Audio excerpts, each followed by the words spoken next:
Alors bonjour, bienvenue chers abonnés. Cette vidéo va à l'endroit de ce jeu Avia Uno. Donc juste pour vous montrer comment manipuler le logiciel en toute tranquillité. Donc sans tarder, vous allez voir que ici j'ai lancé l'ouverture du logiciel et on me demande de renseigner alors quelques informations afin d'être connecté au logiciel. Donc au cas où vous avez ouvert et que ça ne sait pas que ce truc là n'est pas apparu, donc vous allez voir qu'en haut ici il y aura une bande. Vous allez taper sur ça, activer, et il va venir. C'est parce que votre machine n'est pas encore habituée à ce genre de logiciel qu'il se comporte comme ça. Donc plus tard je vais vous montrer alors comment paramétrer votre ordinateur pour qu'il reconnaisse ça facilement. Donc sans tarder, nous allons passer au renseignement des paramètres de connexion. Ici on me demande l'établissement, donc je vais mettre CG Avia Uno. C'est le nom de l'établissement. Je descends ici, puis je mets le nom d'utilisateur. Ici je vais utiliser le nom de monsieur Uro, voilà, comme nom d'utilisateur, et le mot de passe, voilà, Uro seul va être habilité à vous présenter les choses afin que vous puissiez avoir vos mots de passe. Voilà, sans tarder, je mets rapidement le mot de passe de monsieur Uro que je vais l'envoyer tout à l'heure. Voilà, et je tape valider. Donc ici on me dit bienvenue admin Uro, donc c'est l'administrateur. Donc alors je mets OK, et maintenant là je vais passer à d'abord paramétrer la page d'accueil. Ici vous mettez le numéro de téléphone que vous désirez que ça soit sur les bulletins. Donc c'est le bulletin qui sera c'est le numéro qui sera imprimé sur les bulletins. Voilà, et ici vous mettez le nom du directeur. Ça aussi ce n'est pas facultatif, donc c'est obligatoire. Ici bon, ces deux champs là sont facultatifs, il n'y a pas de problème. Ici également c'est facultatif. Maintenant on va passer. Donc si c'est monsieur Uro, il va appuyer sur ce bouton et il verra une page qui va s'afficher. Donc sur cette page il va par exemple enregistrer quelqu'un. Par exemple si je veux enregistrer un nouveau professeur pour lui donner son code, alors je vais dire quoi? Je vais par exemple mettre ici monsieur Malou par exemple, et vous voyez que son nom d'utilisateur est là et son mot de passe est là, le nom de l'établissement sort. Il est en tant que user, donc quand lui va se connecter, il ne verra pas cette page là, lui ne verra pas. Donc je supprime ça et puis je continue. Maintenant je viens au premier cycle. Au premier cycle j'ai ici 6e, 5e, 4e, 3e. Donc ici je vais pas m'attarder sur les paramétrages de chaque classe, mais on va aller d'abord, nous allons prendre la classe de 3e. Voilà, ici voilà la classe de 3e, elle est là. Et dès que j'ouvre ici, je vais avoir à mettre le nom complet du titulaire de la classe ici. Donc je mets son nom complet ici, et ensuite je peux maintenant inscrire un élève si je veux. Donc si je veux inscrire un élève ou bien modifier un nom, modifier une information concernant un élève, j'appuie juste ici et je viens inscrire. Donc inscrire, dès que je tape sur inscrire, vous allez voir que une page apparaît. Donc ici j'ai la possibilité de taper sur cette flèche pour chercher le nom d'un élève, ou bien j'ai aussi la possibilité de taper sur cette flèche pour chercher l'élève à partir de son prénom, ou bien carrément je viens ici, je défile, dès que j'arrive sur l'élève, je fais double-clic et toutes les informations sortent. Donc ici c'est parce qu'on n'a pas mis les dates de naissance des enfants, donc c'est pour date et lieu de naissance des enfants, et j'ai déjà aussi retiré ça sur les bulletins, donc il n'y a pas de problème. Vous n'avez pas à remplir la date de naissance. Ok, donc maintenant ici nous avons cette page alors. Et maintenant si je veux modifier, il suffit de modifier ce qu'il y a à modifier et puis je tape sur modifier 1 si je veux, ou soit sur modifier 2. Maintenant vous allez voir que ici je vais d'abord nettoyer tout ce qui est là-bas. Je tape sur effacer et ça me nettoie. Donc ici vous allez voir que pour quelqu'un qui recherche le nom, d'un élève, lui va utiliser par exemple la bassa. Donc lui va utiliser rechercher 1. Donc ça veut dire que c'est le bouton rechercher 1, il va appuyer et ces informations sortent et maintenant il passe à la modification. Vous devez être un peu vigilant pour des élèves par exemple ayant le même nom comme Assignon et voilà. Si vous voulez modifier 2 élèves ayant le même nom, il est préférable de faire quoi? Il est préférable de rechercher par le prénom. Voilà pourquoi on a inséré aussi le bouton prénom. Donc il est préférable de rechercher le prénom de l'élève afin de faire la modification. Donc il ne faut pas double-cliquer sur ça. Voilà à peu près. Et à la fin vous pouvez imprimer. Je suis désolé de vous informer que ce bouton là, le bouton trier. Donc si c'est que c'est une nouvelle inscription, je disais le bouton trier là ne va pas fonctionner. Et pas le bouton trier, le bouton PDF là ne va pas fonctionner compte tenu de la programmation. On a programmé avec en mettant que le truc le PDF ira sur mon bureau, alors que mon bureau et votre bureau n'a pas le même nom. Bon, j'ai plutôt programmé ça même sur une clé USB. Donc ça veut dire que si moi je tape exporter, ça va m'amener sur ma clé USB tout de suite. Donc mais bon, chez vous ça ne va pas marcher parce que votre clé USB ou bien votre ordinateur n'a pas le dossier où j'ai décidé qu'on me classe alors cet objet là. Voilà à peu près. Et maintenant on va revenir. Je vais d'abord nettoyer ça et je vais inscrire un nouvel élève. Donc je ne remplis pas le numéro d'ordre, le numéro matricule aussi non, mais je passe directement sur le nom.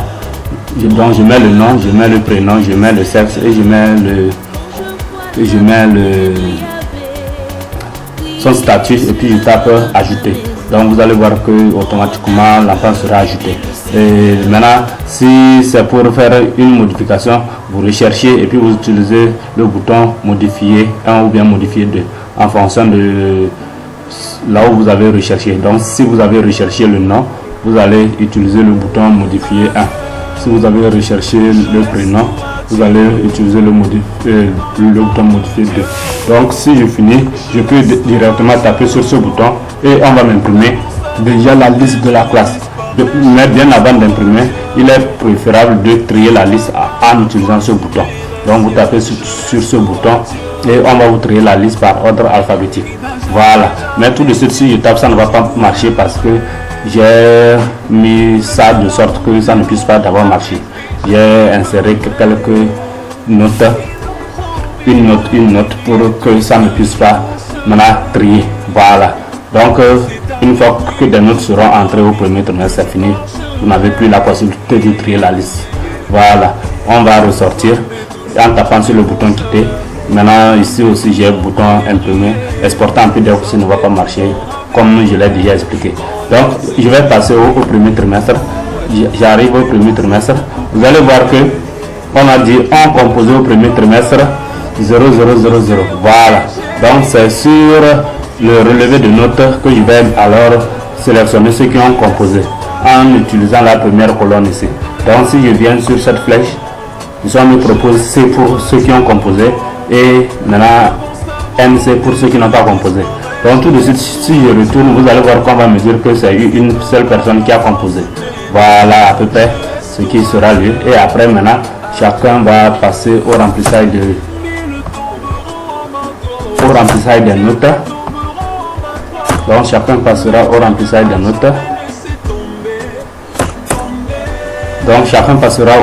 des notes. Donc pour le remplissage des notes, par exemple le professeur de français s'est connecté et il vient ici, il tape alors français.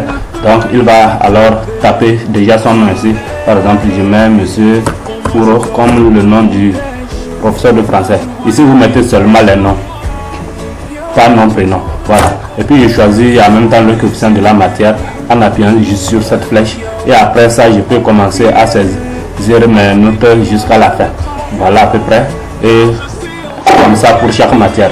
Donc si vous n'avez pas mis ici que l'enfant a composé, vous allez voir quand vous allez arriver sur le relevé de notes, on ne va pas sur les PV de moyenne, cette colonne sera vide et par conséquent on ne va pas alors calculer les moyennes des enfants. Voilà à peu près pourquoi la programmation est pourquoi la programmation du composé ou non est obligatoire. Voilà, je sors, je viens maintenant, je peux aller consulter maintenant l'ordre de mérite. Ici c'était le PV des moyennes ça. Donc ici déjà je peux taper moyenne et on m'amène là-bas et je vais voir alors le total des points ici, la moyenne du trimestre, le rang du trimestre et l'appréciation. Maintenant après ça je reviens alors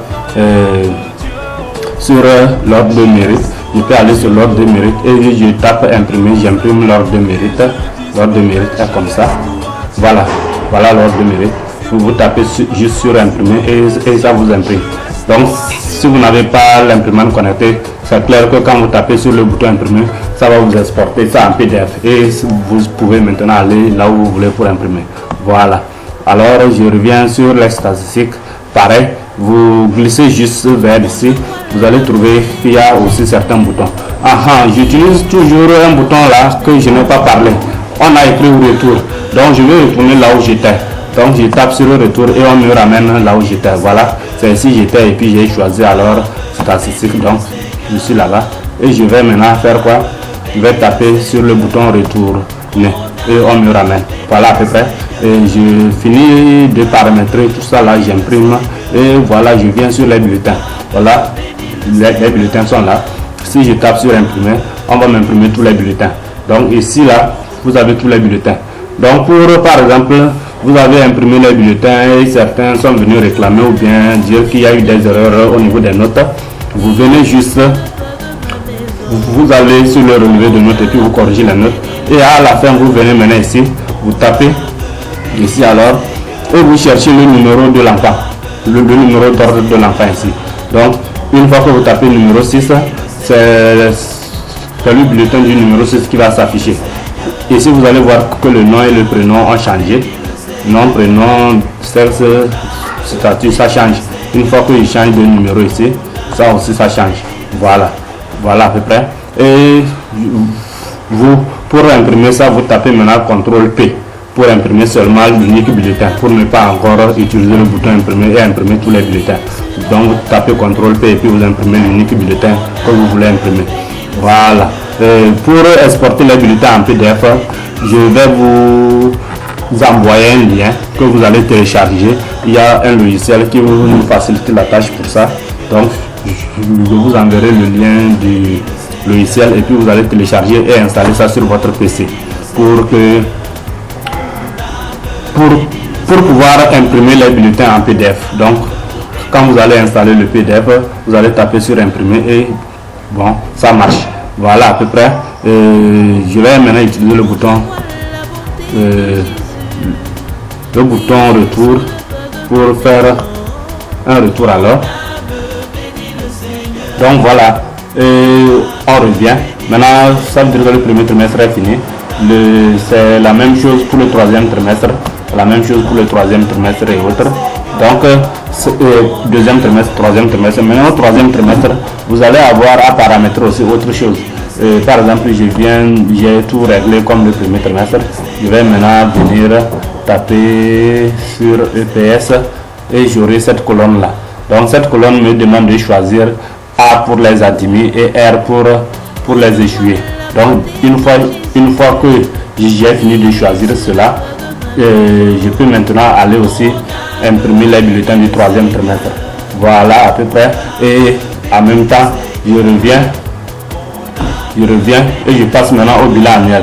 Et je peux imprimer, je peux aller voir le PVD moyen annuel. Je peux aussi aller imprimer l'ordre de mérite annuel. Je peux alors venir imprimer les statistiques annuelles.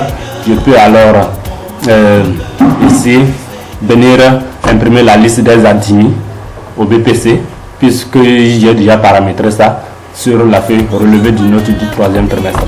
Voilà, et je reviens ici, je vais alors imprimer aussi la liste des échoués au BPC, et c'est comme ça. Donc pour chaque classe, il y a toujours la liste des admis, la liste des échoués. Donc voilà à peu près l'utilisation du logiciel. Donc à tout moment que vous êtes en train de travailler sur le logiciel, vous allez voir, par exemple, si vous êtes en train d'enregistrer, vous êtes en train de saisir des notes, vous allez voir qu'il y a un bouton où on écrit save ou bien enregistrer. Voilà, sur les relevés de notes, c'est comme j'ai mis enregistrer. Voilà, si je suis ici, voilà, vous allez voir qu'il y a un bouton ici enregistrer. Donc je tape sur ça pour enregistrer mon travail. Voilà, pour enregistrer le travail fait. Et je reviens maintenant, je vais ressortir, venir je vais aller et je reviens ici pour sortir complètement. J'utilise le bouton retour jusqu'à j'arrive ici et je tape retourner. Ici je tape maintenant fermer et le logiciel se ferme. Alors bye bye, voici à peu près comment vous allez utiliser le logiciel en toute tranquillité. Merci pour la confiance faite. Vous ne serez pas aussi déçus. Merci beaucoup. Bye bye. Quand je vois la bonté de Jésus briller sur le toit de ma maison, mon âme bénit le Seigneur.